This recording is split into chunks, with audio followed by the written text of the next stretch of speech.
So, persecution, you know, um, it's something that we're told and taught that will be happening when you follow Christ, but I don't think people really understand how rough it can be sometimes. And sometimes it could be emotionally painful and it could be spiritually draining. And yeah. So the first verse is Matthew chapter 5, verse 10 to 12. Blessed are they which are persecuted for righteousness' sake, for theirs is the kingdom of heaven. Blessed are ye when men shall revile, which means verbally abuse, insult, and persecute, which means harass, oppress, or torment, and you shall say all manner of evil against you falsely for my sake. I don't think that, like, I heard this when I was younger, but I don't think I really understood it until maybe this year because I've endured a lot of persecution in the past 2 seasons and this current season, which seems like it's pretty much ending, but or ended. God let me know, but pretty sure it's ended and starting a new season. But I don't think people understand how much people literally come up to you and just absolutely hate you, and they're just mean and cruel and verbally abusive and antagonize and insulting, and they harass and torment you. They come to your job and they just absolutely see you. They don't even make eye contact with you sometimes, but they're just, you can feel off of them the hatred for everybody, and it's going to be directed at you because it's a spiritual battle. And when you're in a sensitive season, you know, whether that's emotionally or you're just going through anything, that is the moment they will all pop up and all try to do something to harass you. So you have to be very mindful of where you are and being prepared for, and be prepared for like whatever they're gonna do, because they're definitely gonna try. It's like a consistent thing that they just don't feel happy unless they're harassing you. Like living with a warlock and a witch for 24 years taught me that if there was a season where I just hadn't done anything, I could feel the tension of them wanting to say something to me or wanting me to mess up so that they can be like, you know what you did? And I'll be like, oh my goodness, like, I'm happy you got that out your system, but I'm fine and you're not. Like, I had to like allow them to feel as if they hurt me so that they could be happy, because that's how it works.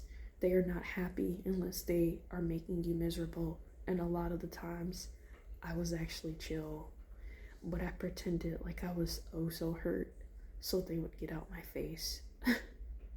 And that's really sad, but it's the reality of when you choose witchcraft and you choose to work for Satan.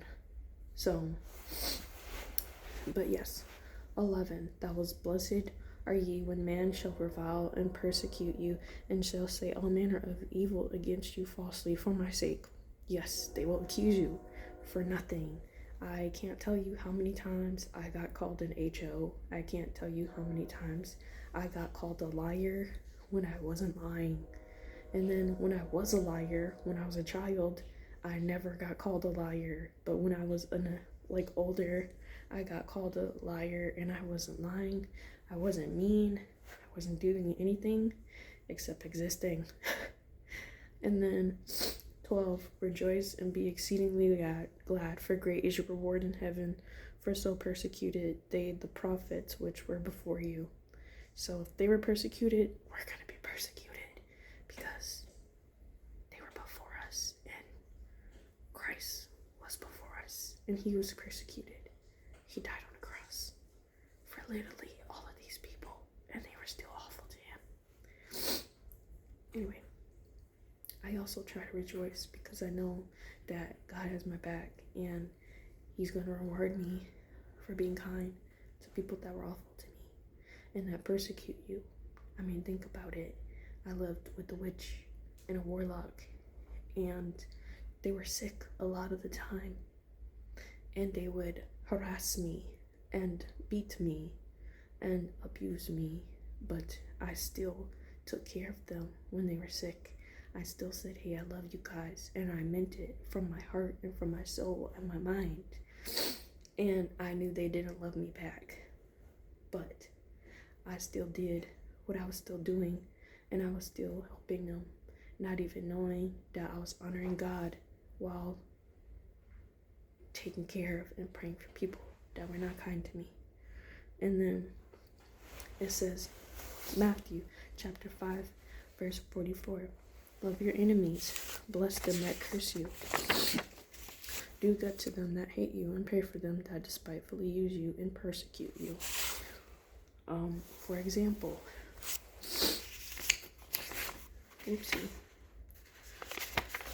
love your enemies, right?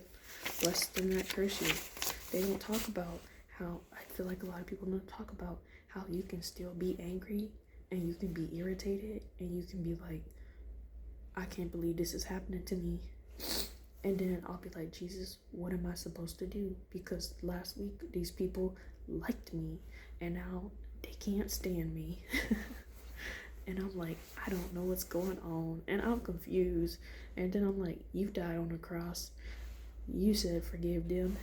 You said they don't know. You also said I'd be persecuted. So I'm like, well, if you were persecuted, I just have to be kind because you was with Judas and you didn't punch Judas in the face. So I can't punch people in the face. Not because I want to, but because my flesh wants to. And I don't want to listen to my flesh. My flesh says I should get revenge. It says that I should be mean, but I don't want to do that because then I'll get in trouble. And I don't want to get in trouble with Christ. So what I do is I do pray for them. I do try to be calm. But yeah, you really have to try to learn to pray for people. But you also have to, be honest about your feelings too, because if you don't, then that energy will go other places, and then you'll be not a nice. You won't be kind. You don't want to be nice. You want to be kind. I'm trying to be kind. I'm also trying not to be disrespectful. So, and then I also think it's good to. I don't think it's good to allow people to abuse you, but it's like good to like still be kind to them the same way that you would be kind to everybody else. Like, just because they're mean to you, still say good morning, still say have a good day, still make their drink properly, still make their food properly, still serve the same way you would serve everybody else, because that's how God did. He didn't say everyone could have this meal except Judas because I know he gonna betray me and I don't like him. He didn't do that. So we shouldn't do that either. And then reading Psalms 22. This is when Jesus Christ dies on the cross and he talks to God. It says, my God, why hast thou forsaken me? Why art thou so far from helping me and from the words of my roaring? O my God, I cry in the daylight, but thou hearest not, and in the night season and am not silent, but thou art holy. O thou that inhabitest the praises of Israel, our fathers trusted in thee. They trusted, and thou didst deliver them. They cried unto thee and were delivered. They trusted in thee and were not confounded. But I am a worm and no man, a reproach of men, and despised of people. Lead me in thy truth and teach me, for thou art the God of my salvation. O thee do I wait all the day. Remember, O Lord, thy tender mercies and thy loving kindness, for they have been ever of old. Remember not the sins of my youth, nor my transgressions. According to the mercy, remember thou me for thy goodness' sake, O Lord. Good and right is the Lord. Therefore he will teach sinners in the way, and the meek will he guide in judgment, and meek will he teach his ways. All the paths of the Lord are mercy and truth unto such as keep his covenant and his testimonies. For thy name's sake, O Lord, pardon mine iniquity, for it is great. What man is he that feareth the Lord? Him shall he teach in the way that he shall choose. His soul shall dwell at ease, and his seed shall inherit the earth. The seeker of the Lord is with them that fear him, and he will slew them his covenant. Mine eyes are ever towards the Lord, for he shall pluck my feet out of the net. Turn thee unto me, and have mercy upon me, for I am desolate and afflicted. The trouble of my heart are enlarged. O bring thou me out of my distresses. Look upon mine affliction and my pain, and forgive all my sins. Consider my enemies, for they are many, and they hate me with cruel hatred. O keep my soul, and deliver me. Let me not be ashamed, for I put my trust in thee. Let integrity and uprightness preserve me, for I wait on thee. Redeem Israel, O God, out of all his troubles. God bless you. God keep you. Amen.